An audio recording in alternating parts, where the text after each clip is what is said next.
Le livre a un titre qui m'est très cher et qui devrait être cher également à un public qui s'intéresse à la Croatie. Il est d'abord cher, il m'est cher parce que je suis croate et je vis entre deux cultures, la culture française et ma culture qui est la culture croate. Mais comme je parle bien le français, il est évident que je peux jouer le rôle de médiatrice et je trouve que ce privilège d'être une médiatrice entre une grande culture comme la vôtre, la culture française, et la mienne qui est beaucoup plus modeste mais qui a aussi ses atouts, ses valeurs. Je crois que c'est de cette façon que j'ai été contente de voir que le livre a paru grâce à beaucoup de personnes qui m'ont aidé, qui ont travaillé aussi à cette entreprise, parce qu'aucune entreprise n'est facile, surtout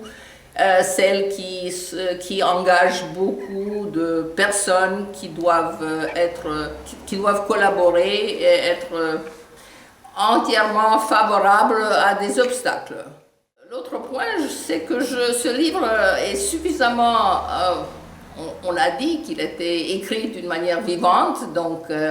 agréable à lire. Ce n'était pas un livre archi-scientifique, mais fait avec beaucoup de rigueur. Et je crois qu'à l'heure actuelle, où la Croatie il n'y a pas longtemps, adhéré à l'Union européenne, il faut que les Français, mais pas seulement les Français, mais les touristes qui se servent du français pour visiter et pour voyager, pourront lire un texte sur la culture d'un pays qui leur est proche, parce que c'est finalement dans le sud-est de l'Europe, mais qu'ils connaissent peu, et qui, d'autre part, est une culture qui est très affiliée historiquement et même affectivement avec l'Occident chrétien